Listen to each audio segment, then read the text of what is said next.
അന്തരിച്ച മുതിർന്ന CPM നേതാവും CITU സംസ്ഥാന പ്രസിഡന്റുമായ ആനത്തലവട്ടം ആനന്ദന്റെ സംസ്കാരം ഇന്ന് നടക്കും. രാവിലെ 11 മണിക്ക് AKG സെന്ററിലും വൈകിട്ട് 3 മണിക്ക് CITU സംസ്ഥാന കമ്മിറ്റി ഓഫീസിലും മൃതദേഹം പൊതുദർശനത്തിന് വയ്ക്കും. തുടർന്ന് വൈകിട്ട് 5 മണിക്ക് തിരുവനന്തപുരം ശാന്തി കവാടത്തിൽ സംസ്കരിക്കും. കമലേഷ് തെക്കേക്കാട് തിരുവനന്തപുരത്ത് നിന്ന് ചേരുന്നു. Good morning. ഇന്നത്തെ ഈ പ്രഭാതം ആനത്തലവട്ടം ആനന്ദൻ എന്ന സഖാവ്, അദ്ദേഹത്തിന്റെ വേർപാട് CPM-നെ സംബന്ധിച്ച്, ഇടതുപക്ഷ പ്രസ്ഥാനങ്ങളെ സംബന്ധിച്ചിട്ട് വലിയ നഷ്ടമാണ് എന്നുള്ളതാണ് പൊതുവെ എല്ലാ നേതാക്കളുടെയും പ്രതികരണത്തിൽ നിന്ന് മനസ്സിലാക്കാൻ കഴിയുന്നത്. ഇന്നലെ രാത്രി ഉടനീളം ഇന്നത്തെ ഈ ദിവസം സംസ്കാര ചടങ്ങുകളും അതിൽ പങ്കെടുക്കുന്നവരും അതിൻ്റെ നടപടിക്രമങ്ങളും എന്തൊക്കെയാണ് കമലേഷ്? MS തീർച്ചയായും സംസ്ഥാനത്തെ പാർട്ടി നേതാക്കൾക്കും പ്രവർത്തകർക്കും ആകെ തന്നെ ഏറെ ദുഃഖകരമായ ഒരു പ്രഭാതമാണ് ഇത് എന്ന് പറയാതിരിക്കാനാവില്ല. അവരുടെ ഏറ്റവും പ്രിയപ്പെട്ട സഖാവിനെയാണ് അവർക്ക് നഷ്ടമായിട്ടുള്ളത്. പാർട്ടിയുടെ ഉയർന്ന തലങ്ങളിൽ പ്രവർത്തിച്ച്, അല്ലെങ്കിൽ ട്രേഡ് യൂണിയൻ രംഗത്ത് വളരെ ഉയർന്ന, അതായത് CITU-വിന്റെ സംസ്ഥാന പ്രസിഡന്റ്, അതുപോലെ തന്നെ അഖിലേന്ത്യാ വൈസ് പ്രസിഡന്റ് എന്നീ നിലകളിൽ പ്രവർത്തിച്ചു വരുന്ന ഘട്ടത്തിലാണ് ആനത്തലവട്ടം ആനന്ദൻ കഴിഞ്ഞ ദിവസം രാത്രി 5:10 തിരുവനന്തപുരത്തെ മെഡിക്കൽ കോളേജ് ആശുപത്രിയിലെ അന്തരിച്ചിട്ടുള്ളത്.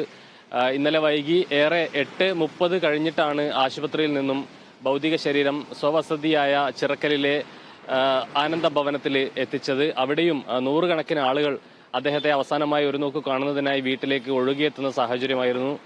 പാർട്ടിയുടെ സംസ്ഥാന സെക്രട്ടറി MV ഗോവിന്ദൻ മാസ്റ്റർ, മുതിർന്ന നേതാക്കളായ PK ഗുരുദാസൻ, അതുപോലെ തന്നെ വിവിധ MLA-മാരെല്ലാം തന്നെ ഇന്നലെ രാത്രി അദ്ദേഹത്തിന്റെ വസതിയിലെത്തിയിരുന്നു. ഇന്ന് രാവിലെ 9:30 ചിറക്കലിൽ തന്നെ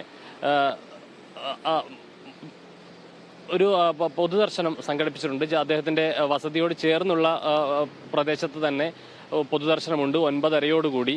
ഇതിനുശേഷം 11 മണിയോടുകൂടിയാണ് അദ്ദേഹത്തിന്റെ ജീവിതത്തിന്റെ അവസാന നാളുകളിലടക്കം ഏറെക്കാലം ചെലവഴിച്ചിട്ടുള്ള, എനിക്ക് പിറകിൽ കാണുന്ന ഈ CPM-ന്റെ സംസ്ഥാന സമിതി ഓഫീസായിട്ടുള്ള പാളയത്തെ AKG സെന്ററിലേക്ക് ഭൗതിക ശരീരം എത്തിക്കുക. 11 മണി തൊട്ട് 3 മണി വരെയും AKG സെന്ററിലായിരിക്കും പൊതുദർശനം നടക്കുക എന്നാണ് ഇന്നലെ പാർട്ടി സെക്രട്ടറി അറിയിച്ചിട്ടുള്ളത്. 3 മണിയോടുകൂടി CITU ഓഫീസിൽ പൊതുദർശനം സംഘടിപ്പിച്ചിട്ടുണ്ട്. അവിടെയുള്ള തൊഴിലാളി സഖാക്കൾക്കാകെ തന്നെ അവിടെ എത്തി അദ്ദേഹത്തെ അവസാനമായി ഒരു നോക്ക് കാണാനുള്ള അവസരമാണ് ഒരുക്കിയിട്ടുള്ളത്. വൈകിട്ട് 5 മണിയോടുകൂടി തൈക്കാട് ശാന്തി കവാടത്തിലാണ് സംസ്കാര ചടങ്ങുകൾ ഒരുക്കിയിട്ടുള്ളത്. മുഖ്യമന്ത്രി പിണറായി വിജയൻ അടക്കമുള്ള ആളുകൾ ശാന്തി കവാടത്തിൽ ഈ സംസ്കാര ചടങ്ങുകളിൽ പങ്കെടുക്കും എന്നാണ് പാർട്ടി സെക്രട്ടറി കഴിഞ്ഞ ദിവസം അറിയിച്ചിട്ടുള്ളത്. ആ നിലയിലാണ് അദ്ദേഹത്തിന്റെ അവസാന ദിനമായ ഇന്ന് കടന്നു പോവുക എന്നുള്ളതാണ് നമുക്ക് റിപ്പോർട്ട് ചെയ്യാൻ കഴിയുക. ആനത്തലവട്ടത്തെ സംബന്ധിച്ച് പറയുമ്പോൾ വളരെ ചെറിയ പ്രായം തൊട്ട് തന്നെ ഈ തൊഴിലാളികൾക്കിടയിൽ പ്രവർത്തിച്ച് വന്നിട്ടുള്ള, അല്ലെങ്കിൽ അവരുടെ ഉന്നമനത്തിന് വേണ്ടി വലിയ പോരാട്ടങ്ങൾ സംഘടിപ്പിച്ചിട്ടുള്ള രാഷ്ട്രീയ നേതാവാണ്, അല്ലെങ്കിൽ തൊഴിലാളി നേതാവാണ്. ആ നിലയിൽ തന്നെ ആയിരിക്കണം ഒരുപക്ഷെ ആനത്തലവട്ടം ആനന്ദനെ CPM നേതാവ് എന്നതിനപ്പുറത്തേക്ക് CITU നേതാവ്, അല്ലെങ്കിൽ തൊഴിലാളി നേതാവ് എന്ന നിലയിൽ തന്നെയാണ് അദ്ദേഹം ജീവിതത്തിന്റെ അവസാന നാൾ വരെയും ഇടപെട്ടിട്ടുള്ളത് എന്നുള്ളതാണ്. വലിയ തരത്തിലുള്ള പാർലമെന്ററി മോഹങ്ങളൊന്നും ഇല്ലാതിരുന്ന, അല്ലെങ്കിൽ പാർലമെന്ററി മേഖലയിൽ ആ നിലയിൽ പരിഗണിക്കപ്പെട്ടിട്ടില്ലാത്ത ഒരു മനുഷ്യൻ കൂടിയാണ് അദ്ദേഹം. 3 തവണ MLA ആയി ഈ ആറ്റിങ്ങൽ മണ്ഡലത്തിൽ നിന്നും നിയമസഭയിൽ എത്തിയിട്ടുണ്ട് എങ്കിൽ പോലും മന്ത്രിസ്ഥാനത്തേക്കടക്കം അദ്ദേഹം എത്തിയിട്ടില്ല എന്നുള്ളതാണ്. നിയമസഭയ്ക്ക് അകത്തും പുറത്തും ഈ 3 ടേമിലും വളരെ സ്തുത്യർഹമായ സേവനം അദ്ദേഹം കാഴ്ചവെച്ചു എന്നുള്ളതാണ്. ആ ഘട്ടത്തിലും തൊഴിലാളികൾക്ക് വേണ്ടി നിരന്തര പോരാട്ടം നടത്തിയിരുന്ന ആളാണ് ആനത്തലവട്ടം ആനന്ദൻ എന്ന കാര്യത്തിൽ യാതൊരു തർക്കവുമില്ല. ആ നിലയിൽ വളരെ വലിയ പ്രവർത്തനങ്ങൾ പാർട്ടി CPM നേതാവ് എന്നതിനപ്പുറത്തേക്ക് തൊഴിലാളികൾക്കിടയിൽ അദ്ദേഹത്തിന്റെ അവസാന നാൾ വരെയും അദ്ദേഹം തൊഴിലാളികൾക്ക് വേണ്ടി സംസാരിച്ചിരുന്ന ഒരു നേതാവാണ്. അദ്ദേഹത്തിന്റെ തുടക്കം ഈ പാർട്ടിയിലേക്കാണെങ്കിലും ഈ തൊഴിലാളി പ്രസ്ഥാനങ്ങളിലേക്കാണെങ്കിലും അദ്ദേഹത്തിന്റെ തുടക്കം എന്ന് പറയുന്നത് 1954 വന്നിട്ടുള്ള വലിയൊരു സമരം, ഒരെണ്ണ കൂലി സമരം വന്ന ഘട്ടത്തിൽ ഈ തൊഴിലാളികളെ ആകെ സംഘടിപ്പിച്ചുകൊണ്ട് 58 ആ സമരം അദ്ദേഹം വിജയത്തിലെത്തിക്കുന്നത്. 57 അന്ന് EMS മന്ത്രിസഭ അധികാരത്തിലേറിയ സമയത്ത് അന്ന് ആനത്തലവട്ടം ആനന്ദൻ തിരുവനന്തപുരം ജില്ലയിലെ ഒരു ബ്രാഞ്ച് സെക്രട്ടറി ആയിരുന്നു CPM-ന്റെ. ആ ബ്രാഞ്ച് സെക്രട്ടറി തൊഴിലാളി സഖാക്കളെ ആകെ തന്നെ സംഘടിപ്പിച്ച് AKG സെന്ററിന്റെ മുന്നിലെത്തി. അന്ന് തമ്പാനൂരാണ് പാർട്ടി സംസ്ഥാന കമ്മിറ്റി ഓഫീസ്.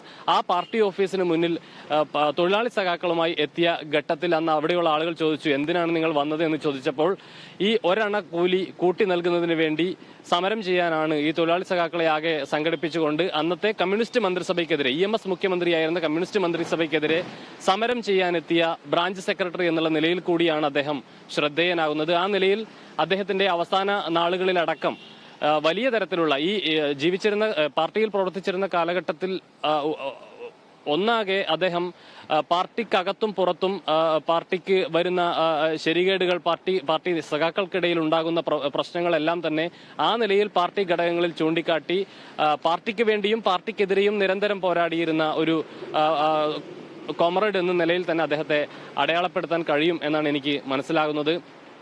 അതാത് ഘടകങ്ങളിൽ പാർട്ടിക്ക് വരുന്ന ഓരോ പ്രയാസങ്ങളെയും, അല്ലെങ്കിൽ ഈ നിലയിൽ പാർട്ടി മുന്നോട്ട് പോകുന്നത് ശരിയല്ല, പാർട്ടി സഖാക്കൾക്കിടയിൽ ഉണ്ടാകുന്ന പ്രയാസങ്ങളും പ്രശ്നങ്ങളും എല്ലാം തന്നെ ആത്മവിമർശനം എന്നുള്ള നിലയിൽ തന്നെ പാർട്ടി ഘടകങ്ങൾക്കകത്ത് ചർച്ച ചെയ്യുമ്പോഴും അദ്ദേഹത്തിന്റെ അവസാന നാളുകളിലടക്കം പാർട്ടിക്ക് വേണ്ടി പുറത്ത് പൊതുജനങ്ങൾക്കിടയിൽ പാർട്ടിയെ പ്രതിരോധിക്കുന്നതിന് വേണ്ടി ഏറ്റവും ഉശിരുള്ള ഒരു യുവത്വം നിറഞ്ഞ നിലയിലുള്ള ഒരു പോരാട്ടം നടത്തിയിരുന്ന ആളാണ് ആനത്തലവട്ടം ആനന്ദൻ. ചാനൽ ചർച്ചകളിലടക്കം നിരവധിയായ പാർട്ടിയുടെ മുഖം എന്നുള്ള നിലയിൽ തന്നെ ഈ അവസാന നാളുകളിൽ ഉൾപ്പെടെ ആനത്തലവട്ടം ആനന്ദൻ സജീവമായിരുന്നു. എതിർ നിരയിൽ യുവാക്കളായിരുന്നു ആണ് ഉള്ളത് എങ്കിൽ പോലും ആ യുവാക്കളെക്കാളും ഉശിരോടുകൂടി പാർട്ടി നിലപാട് ഉയർത്തിപ്പിടിക്കുന്നതിന് വേണ്ടി, പാർട്ടിയെ പ്രതിരോധിക്കുന്നതിന് വേണ്ടി, പാർട്ടിക്കെതിരെ ഉണ്ടാകുന്ന ആക്രമണങ്ങളെ ചെറുക്കുന്നതിന് വേണ്ടി ഏറ്റവും ഊർജ്ജസ്വലമായി കണിശതയോടുകൂടി ഈ ചാനൽ ചർച്ചകളിലടക്കം അല്ലെങ്കിൽ മറ്റ് പൊതുവേദികളിലടക്കം പാർട്ടിക്ക് വേണ്ടി സംസാരിക്കാറുള്ള പാർട്ടിയുടെ ശബ്ദമായിരുന്ന ഒരു സഖാവിനെ കൂടിയാണ് പാർട്ടിക്ക് നഷ്ടമാകുന്നത് എന്നതാണ് ഏറ്റവും പ്രധാനപ്പെട്ട കാര്യം. ഏതായാലും ഇന്ന് 11 മണിയോടുകൂടി AKG സെന്ററിൽ, ഞാനിപ്പോൾ നിൽക്കുന്നത് AKG സെന്ററിന്റെ മുന്നിലാണ്, AKG സെന്ററിൽ ഭൗതിക ശരീരം എത്തിക്കും ആനത്തലവട്ടം ആനന്ദന്റെ. ഇവിടെ പാർട്ടി സഖാക്കൾക്കും നേതാക്കൾക്കും തൊഴിലാളി സഖാക്കൾക്കും എല്ലാം തന്നെ അദ്ദേഹത്തെ അവസാനമായി ഒരു നോക്ക് കാണാനുള്ള സൗകര്യങ്ങൾ ഒരുക്കിയിട്ടുണ്ട്. 3 മണിക്ക് CITU ഓഫീസിലും പൊതുദർശനമുണ്ടാകും. തുടർന്ന് 5 മണിയോടുകൂടി തൈക്കാട് ശാന്തി കവാടത്തിലാണ് സംസ്കാര ചടങ്ങുകൾ നടക്കുക. മുഖ്യമന്ത്രി പിണറായി വിജയൻ അടക്കമുള്ള നേതാക്കൾ, മറ്റ് പാർട്ടി നേതാക്കൾ, MLA-മാർ, മന്ത്രിമാർ എല്ലാം തന്നെ ഈ സംസ്കാര ചടങ്ങിൽ പങ്കെടുക്കുമെന്നാണ് ഇപ്പോൾ മനസ്സിലാക്കാൻ കഴിയുന്നത്. MS കമലേഷ്, ആനത്തലവട്ടം ആനന്ദന്റെ നിര്യാണത്തെ തുടർന്ന് തിരുവനന്തപുരം ജില്ലയിലെ ഏതെങ്കിലും പൊതുപരിപാടികൾക്കൊക്കെ മാറ്റമുണ്ടോ? ഇന്ന് തിരുവനന്തപുരം ജില്ലയിൽ സംഭവിക്കാൻ സാധ്യതയുള്ള മറ്റ് സംഭവവികാസങ്ങൾ എന്തൊക്കെയാണ്? തിരുവനന്തപുരം ജില്ലയിലെ മറ്റ് പൊതുപരിപാടികൾക്കൊന്നും മാറ്റമില്ല എന്നുള്ളതാണ്. ഒരുപാട് ദീർഘ സമയത്തേക്ക് ഇതിന്റെ മറ്റ് ചടങ്ങുകളൊന്നും തന്നെ ഇല്ല. ഇന്നത്തോടുകൂടി വൈകിട്ടോടുകൂടി സംസ്കാര ചടങ്ങുകളെല്ലാം തന്നെ പൂർത്തിയാകും. ഇന്നലെ വൈകിട്ട് 5:10 കൂടിയാണ് അദ്ദേഹം മരണപ്പെട്ടത്. വളരെ പെട്ടെന്ന് തന്നെ 8:30 ആശുപത്രിയിൽ നിന്നും വീട്ടിലെത്തിച്ചു. ഇന്ന് ഒരു ദിവസം കൊണ്ട് തന്നെ പൊതുദർശനവും സംസ്കാര ചടങ്ങുകളെല്ലാം അവസാനിക്കുന്ന നിലയിലാണ് ഈ കാര്യങ്ങളെല്ലാം തീരുമാനിച്ചിട്ടുള്ളത് എന്നുള്ളതാണ്. അതുകൊണ്ട് തന്നെ മറ്റ് പൊതുപരിപാടികൾക്കൊന്നും പ്രയാസമുണ്ട്. പാർട്ടി CPM-ന്റെ മറ്റ് പരിപാടികളൊന്നും ഉണ്ടാവില്ല എങ്കിൽ പോലും കോൺഗ്രസിന്റെ നേതൃയോഗം അടക്കമുള്ള കാര്യങ്ങൾ ഇന്ന് KPCC ആസ്ഥാനത്ത് നടക്കുന്നുണ്ട് എന്നുള്ളതാണ്. മറ്റ് പാർട്ടിയുടെ പരിപാടികൾ ഇന്ന്, മറ്റ് പരിപാടികളൊന്നും തിരുവനന്തപുരം ജില്ലയിൽ ഇല്ല. മറ്റ് സംഘടനകളുടെ അല്ലെങ്കിൽ മറ്റ് പരിപാടികളൊക്കെ തന്നെ ഇന്ന് നടക്കും. MS ശരി കമലേഷ്, എന്തായാലും ആനത്തലവട്ടം ആനന്ദന്റെ രാഷ്ട്രീയ ജീവിതം വളരെ പ്രധാനപ്പെട്ട ഒന്നായിരുന്നു എന്നുള്ള നിലയ്ക്കാണ് ഇന്നത്തെ പത്രങ്ങളെല്ലാം തന്നെ അതിനെക്കുറിച്ചുള്ള മുഖ പ്രസംഗങ്ങളടക്കമുള്ള